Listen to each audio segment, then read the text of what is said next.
शारजापुर गांव में चेतन नाम का लड़का अपने माता पिता के साथ रहता था। उनके घर में बहुत गरीबी के कारण उसके माता पिता मजदूरी किया करते थे। वो सुबह होते ही काम पर चले जाते और शाम के समय घर आते। चेतन को एक बहन थी जो उससे बहुत छोटी थी। चेतन अब 8वीं कक्षा में गया था और उसकी बहन 4थी कक्षा में। वो दोनों बहुत पढ़कर कुछ करना चाहते थे। उनके गांव में बिजली की बहुत समस्या थी और उसी कारण चेतन और उसकी बहन राधा बहुत परेशान थे। बिजली के कारण उनका अभ्यास ठीक से हो नहीं पाता था। शाम को जब वो स्कूल से घर आते तो हमेशा बिजली चली जाती थी और उन्हें घर के बाहर पोल की लाइट में पढ़ाई करनी पड़ती। एक दिन चेतन ने अपने पिता से कहा, पिताजी, हमारे घर में हमेशा अंधेरा ही क्यों रहता है? क्या हमें कभी लाइट नहीं मिलेगी? नहीं बेटा, हम लोग बहुत गरीब है इसलिए हमें लाइट नहीं मिलती, लेकिन जल्द ही मिल जाएगी। लेकिन कब पिताजी? जब तुम बड़े हो जाओगे तब। चेतन चुप हो जाता है और अगली परीक्षा की अच्छी तैयारी करता है। उसकी बहन राधा भी उसके साथ बहुत अच्छा अभ्यास करती है। परीक्षा का रिजल्ट आता है और चेतन अपनी कक्षा में अव्वल आता है। उसी के साथ उसकी छुट्टियां भी शुरू हो जाती है। छुट्टियां लगते ही चेतन गांव के वाचनालय को ज्वाइन करता है। ऐसे ही एक दिन वाचनालय में वो साइंस की एक बुक पढ़ रहा था और उसमें उसने सोलर पैनल के बारे में पढ़ लिया। वो सब पढ़कर वो बहुत खुश हो गया और उस कल्पना को उसने अपनी बहन को बताया। अरे राधा, हम इस प्रोजेक्ट को बनाएंगे जरूर, मगर इसके लिए जो पैसा लगेगा वो कहाँ से लाएंगे? हाँ भैया, हमारे पास तो इतने पैसे ही नहीं है। कल से मैं भी लोगों के यहाँ काम पर जाऊंगा, कुछ तो पैसे जमा होंगे। हाँ, ये सही रहेगा। उसी दिन से चेतन अपने माँ और पिताजी के साथ काम पर जाने लगा और उसे जो भी पैसे मिलते वो उन्हें अलग से रख देता। स्कूल शुरू होने से कुछ दिन पहले ही उसने अपने जमा किए हुए पैसे गिनना शुरू किया, लेकिन पैसों की थोड़ी कमी थी। अरे बेटा, ये बाप कब काम आएगा? चलो हम दुकान जाते हैं, जो भी लगे वो खरीद लेना। ऐसा कह के चेतन और पिताजी शहर जाकर दुकान से सोलर लाइट के लिए जो भी चीजें लगती है वो खरीद कर लाते हैं। घर आकर चेतन अपनी किताब की सहायता से उस सोलर पैनल को फिट कर देता है। उसके पास एक छोटी सी बैटरी लगवा देता है और उसमें एक मशीन बिठा देता है जिससे सोलर एनर्जी कन्वर्ट होकर विद्युत एनर्जी बन जाए। और ये सब करने के बाद वो अपनी मशीन शुरू कर देता है। तभी घर में लाइट और फैन चलने लगते हैं। मेरे दोनों भी बच्चे अब बड़े हो गए हैं। देखो तो कितना अच्छा सोलर लाइट बनवाया है। बेटा, पढ़ाई के साथ तुमने इतना कुछ किया। आज से तुम कुछ भी काम नहीं करोगे, सिर्फ पढ़ाई करोगे। हाँ पिताजी, हम दोनों बहुत पढ़ाई करेंगे और आपका नाम रोशन करेंगे। चेतन ने पिताजी और माँ दोनों का दिल जीत लिया। उन्हें अपने बेटे और बेटी पर बहुत गर्व होने लगा। अब चेतन ने गांव के गरीबों के घर में भी सोलर लाइट लगवा दी और सारे गांव में रोशनी छा गई। सारे गांव वाले चेतन को शाबाशी देने लगे और सारे गांव वालों ने मिलकर उसका गांव में सत्कार किया। इस कहानी से हमें ये सीख मिलती है कि जहाँ चाह है वहाँ राह है। इसका मतलब हमारे अथक प्रयत्नों से हम कोई भी चीज हासिल कर सकते हैं। केरल नाम के राज्य में मल्लमपुर नाम का एक गांव था। उस गांव के बाजू में एक बहुत बड़ा घना जंगल था। उस जंगल में तरह तरह के प्राणी थे। उस जंगल में एक हाथियों का झुंड भी था, जिसमें एक 15 साल की हाथीनी थी जो गर्भवती थी। एक दिन वो थक कर एक पेड़ के नीचे थोड़ा आराम करने बैठ गई और अपने आने वाले बच्चे के साथ बातें करने लगी। बेटा, जब तुम इस दुनिया में आओगे तो तुम्हें ये दुनिया बहुत खूबसूरत लगेगी। तुम्हें ये दुनिया बहुत पसंद आएगी। मैं तुम्हारा बहुत ख्याल रखूंगी। ऐसा बोल के वो हाथीनी सो जाती है। तभी अचानक उसके बच्चे को भूख लगती है और माँ हाथीनी की नींद खुल जाती है। मुझे खाना ढूंढना होगा, मेरे बच्चे को बहुत भूख लगी है, जल्दी से खाना ढूंढती हूँ। वो ऐसा कह के उठती है और खाने की तलाश में सारा जंगल घूमती है, मगर उसे जंगल में खाने के लिए कुछ भी नहीं मिलता। ऐसे ही खाने की तलाश में वो गांव में आ पहुंचती है। उस गांव में कुछ बुरी प्रवृत्ति के लोग रहते थे जो जानवरों के साथ अच्छा सलूक नहीं करते थे। उस दिन 2 बदमाश लोगों ने उस हाथीने को गांव में आते हुए देख लिया और उसके साथ मस्ती करने की सोची। अरे भाई, मैं क्या कह रहा हूँ, मेरे पास कुछ अनानास है, इसमें हम कुछ पटाखे डालते हैं और उस हाथीनी को खिला देते हैं। हाँ भाई, ऐसा ही करते हैं, मजा आएगा। ऐसा कह के राजू और हरिया एक अनानास में पटाखे डाल देते हैं और वो पटाखों से भरा अनानास रास्ते पर रख देते हैं। रास्ते से गुजर रही उस भूखे हाथीनी की नजर उस अनानास पर पड़ती है। वो अनानास देखकर वो बहुत खुश हो जाती है और झट से उसे खा लेती है। लेकिन उसे खाते ही उसके मुंह में जोर जोर से पटाखे फूटने लगते हैं। वो चिल्लाने लगती है। उसका मुंह पूरी तरह से जल जाता है। उसके मुंह से खून बहने लगता है। वो बेचारी बुरी तरह से जख्मी हो जाती है। ये क्या हो गया? मैंने तो फल खाया था उसमें ये इंसानों ने क्या मिला दिया क्या पता। अब मेरे बच्चे का क्या होगा। मैंने तो इन इंसानों पे भरोसा करके बहुत बड़ी गलती की। अब मैं क्या करूं। हाथिनी गांव में चली जाती है और इधर उधर घूमने लगती है। उसे कुछ समझ नहीं आता। वो सोचती है अगर मैं पानी पीऊंगी या पानी में जाके रुकूंगी तो शायद मुझे कुछ राहत मिल जाएगी। ऐसा कहकर वो हाथिनी पानी की तलाश में गांव के तालाब के पास चली जाती है। वो हाथिनी तालाब का पानी पीती है जिससे उसे थोड़ी राहत मिलती है और वो पानी में जाकर खड़ी हो जाती है। अब उन पटाखों की जलन से उसे थोड़ी राहत मिलती है। उसका मुंह उन पटाखों की वजह से बुरी तरह से घायल हो चुका है। अब वो वही पानी में भूखी प्यासी बहुत दिनों तक खड़ी रहती है। कुछ दिनों बाद गांव के कुछ लोग उस हाथिनी को पानी में खड़ा देखकर और उसकी घायल अवस्था देखकर उसकी मदद करने की सोचते हैं और गांव वाले कुछ और हाथियों को साथ लेकर उसकी मदद करने के लिए जाते हैं। लोग बाकी हाथियों की मदद से उसे बाहर निकालने की कोशिश करते हैं, मगर वो हाथिनी बहुत थक गई थी और थकान के कारण वो पानी से बाहर नहीं निकल पाती। खाना ना मिलने की वजह से वो और उसका बच्चा भी तड़प रहे थे और दोनों भी बहुत कमजोर हो गए थे। ये हाथिनी तो बाहर ही नहीं आ रही। ये हमसे बाहर नहीं आ पाएगी। हमें कुछ अलग सोचना चाहिए। अरे मैं सोच रहा हूँ कि हम वन के अधिकारियों को बुलाते हैं और उनकी मदद से हाथिनी को बचाएंगे। मैं आज ही वन के अधिकारियों को फोन लगाता हूँ। अब सारे गांव वाले वन अधिकारियों का इंतजार करने लगते हैं। हाथिनी अपने बच्चे से मन ही मन बात करती है। बेटा, ये दुनिया बहुत सुंदर है और तुम भी इस दुनिया की तरह बहुत सुंदर हो। इस दुनिया के कुछ बुरे लोगों ने मेरे साथ धोखा किया है, जिसकी वजह से मैं तुम्हें खाना भी नहीं दे सकती। मैं तुम्हें इस दुनिया में लाना चाहती हूँ, मगर अब मुझे यह नामुमकिन के बराबर लग रहा है। ये फल मुझे मार देगा और मैं तुम्हें हमेशा हमेशा के लिए खो दूंगी। माँ, मनुष्य हमें क्यों मारना चाहते हैं? ये हमसे ऐसा बर्ताव क्यों करते हैं माँ? माँ, मैं सांस नहीं ले पा रहा। क्या हो रहा है मुझे माँ? अब हाथिनी बहुत रोने लगती है क्योंकि वो अपने बच्चे को बचा नहीं सकती और थकान के कारण वो पानी में डूबने लगती है। तभी उस गांव में वन अधिकारी आ जाते हैं और उस हाथिनी की अवस्था देखकर गांव वालों पर क्रोधित होते हैं। अरे ये हाथिनी तो गर्भवती है, इसे जल्द ही पानी से बाहर निकालना होगा। जल्दी हाथियों की सहायता से इसे बाहर निकालने की कोशिश करो। ये निंदनीय कृत्य किसने किया है? हमें भी नहीं पता साहब, मगर ये हाथिनी गांव में घूम रही थी और आखिर तालाब में आकर खड़ी हो गई। हमने उसे देखा और आपको फोन कर दिया। अब उस हाथिनी को फिर से हाथियों की सहायता से बाहर निकालने की कोशिश करते हैं। उसे एक रस्सी से बांधकर बाहर खींचने की कोशिश करते हैं, लेकिन बहुत थकान की वजह से वो हाथिनी बाहर नहीं निकल पाती और जिंदगी की जंग हार जाती है। वो हाथिनी पानी में डूब जाती है और उसके साथ साथ उसका वो नन्हा बच्चा भी। उसे निकालने की कोशिश करने वाले हाथी भी रोने लगते हैं और इस तरह कुछ चंद इंसानों के मनोरंजन की सजा बेचारी हाथिनी और उसके बच्चे को भुगतनी पड़ती है। हमें उम्मीद है कि इस कहानी से आप कुछ सीखेंगे और सभी प्राणियों के प्रति इंसानियत दिखाएंगे। स्वर्णपुर नाम के राज्य में बापू नाम का एक मछुआरा रहता था। वो अपने परिवार के साथ बहुत खुश था। उसकी 2 बेटियां थी। एक का नाम था संगीता और दूसरी का नाम था सारा। संगीता का स्वभाव बड़ा ही दयालु था। वो अपने पिता के सारे काम किया करती थी, मगर उसके विपरीत थी उसकी बहन सारा। उसका स्वभाव बहुत ही अलग था। वो किसी से ढंग से बात भी नहीं करती थी और खुद को बहुत ही सुंदर समझती थी। घर की पूरी जिम्मेदारी संगीता पर ही थी। सारा, जरा यहाँ आओ, मुझे तुमसे कुछ बात करनी है। हाँ बोलिए पिताजी, जल्दी बोलिए, मुझे जरा काम है।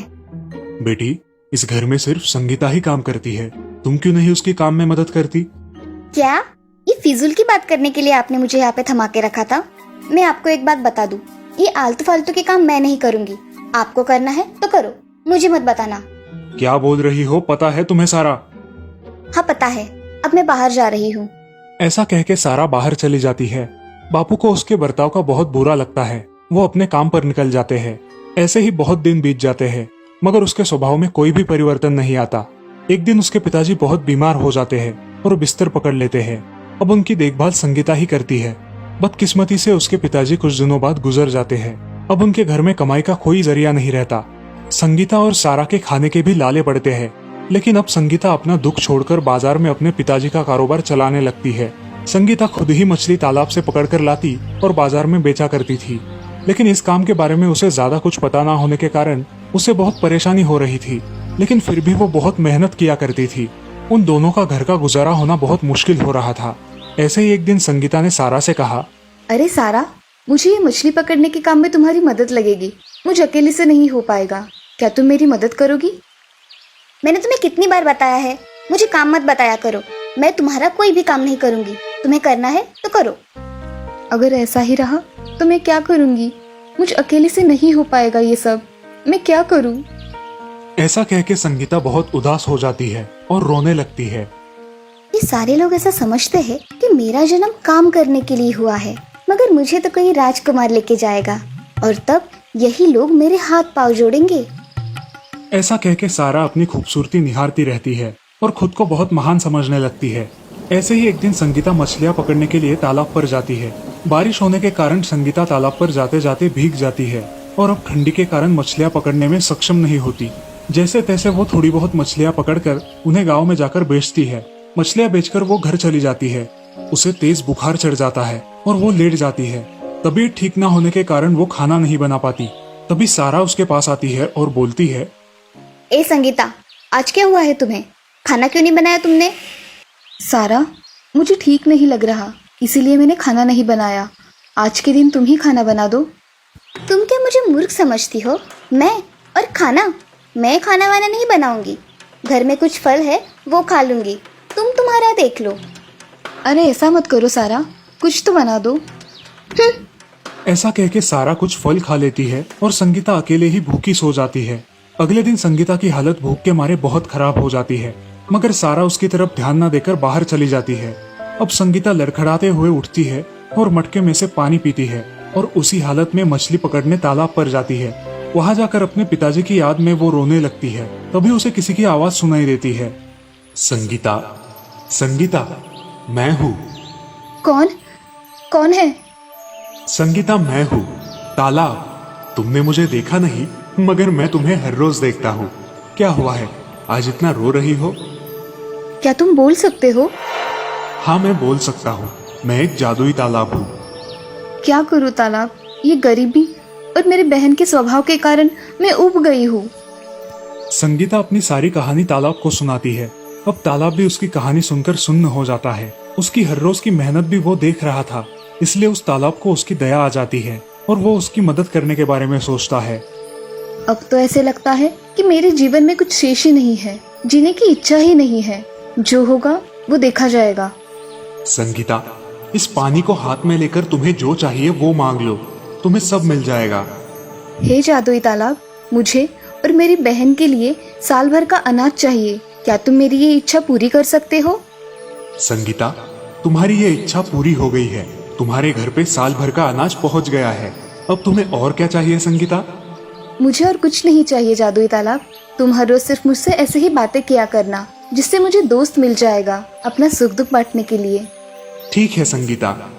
अब संगीता घर चली जाती है और देखती है तो उनके घर में ढेर सारा अनाज होता है।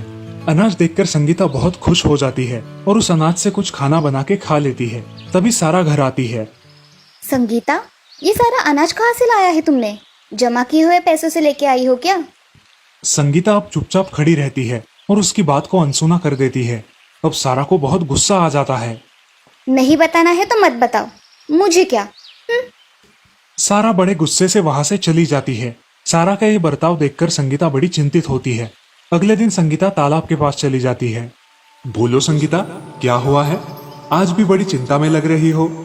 हाँ जादुई तालाब, मुझे मेरी बहन की बहुत चिंता हो रही है। मैं उसके स्वभाव का क्या करूं? वो मुझसे ठीक से बात ही नहीं करती और खुद ही में मशगूल रहती है। हाँ, पता है तुम्हारी बहन का स्वभाव। तुम ऐसा करो, तुम उससे झगड़ा करके अलग घर में रहने के लिए जाओ, जिससे उसे तुम्हारी कीमत पता चले। मगर मेरे पास दूसरा घर नहीं है जिसमें मैं जाके रह सकूं। तुम जब घर पहुंचोगी तब तुम्हें तुम्हारा नया घर तुम्हारे पुराने वाले घर के पास ही मिल जाएगा। उसमें सारी सुख सुविधाएं भी होंगी, जिससे तुम आराम से जीवन व्यतीत कर सकोगी। धन्यवाद तालाब। अब संगीता घर जाने के लिए निकलती है। घर पहुंचकर देखती है तो उसके घर के पास एक बहुत बड़ा आलीशान घर होता है। उस घर को देख संगीता बहुत खुश हो जाती है। वो अपने पुराने घर में जाती है और सारा को ये सब बताती है। सारा, चलो उठो, हम दोनों के लिए कुछ खाना बनाओ। क्या बोल रही हो तुम? तुम्हारी अकल ठिकाने पे है ना? मैं और खाना? हाँ तुम। और कौन है इस घर में जिससे मैं बात करूंगी? चलो, आज का खाना तुम ही बनाओगी। मैं खाना नहीं बनाऊंगी। नहीं खाना बनाओगी तो इस घर से निकल जाना। मैं क्यों निकलूं? ये मेरे पिताजी का घर है। निकलना है तो तू निकल। संगीता अब उसका बर्ताव देखकर बहुत दुखी होती है और वहां से निकल जाती है। वो अपने नए घर में रहने के लिए जाती है। अब सारा अकेले ही उस घर में रहने लगती है, मगर उसे खाना बनाना ना आने के कारण उसके खाने के लाले पड़ते हैं।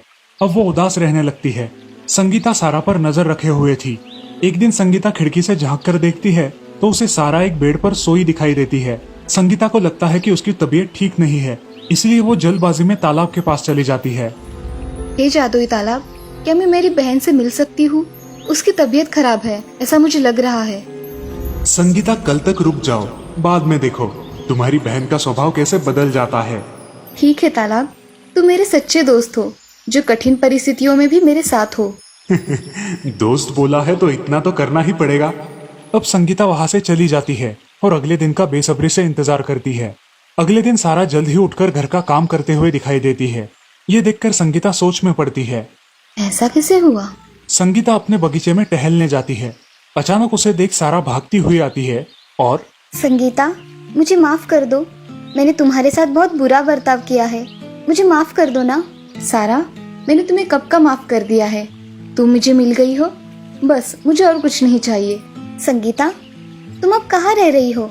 मैंने तुम्हारे साथ बहुत बुरा व्यवहार किया है, अब तुम चलो अपने घर, मुझे तुम्हारी बहुत जरूरत है। चलो सारा, तुम्हें एक नया घर दिखाती हूँ जिसे देख तुम बहुत खुश हो जाओगी।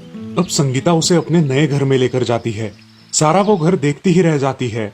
ये इतना आलीशान घर तुम्हारे पास कैसे आया? ये घर मुझे भगवान की कृपा से मिला है। अब तुम भी इस घर में रह सकती हो क्योंकि तुम मेरी बहन हो। अब सारा और संगीता उस नए घर में खुशी खुशी रहने लगती है। संगीता तालाब के पास जाती है और उसे आवाज देती है, दोस्त, दोस्त, आज मैं बहुत खुश हूँ और ये खुशी मैं तुम्हारे साथ बांटना चाहती हूँ। क्या हुआ है संगीता, आज बड़ी खुश हो? हाँ दोस्त, मुझे मेरी बहन मिल गई है। उसका स्वभाव तो पूरा परिवर्तित हो गया है। अब वो मेरे साथ मेरे घर में रहती है।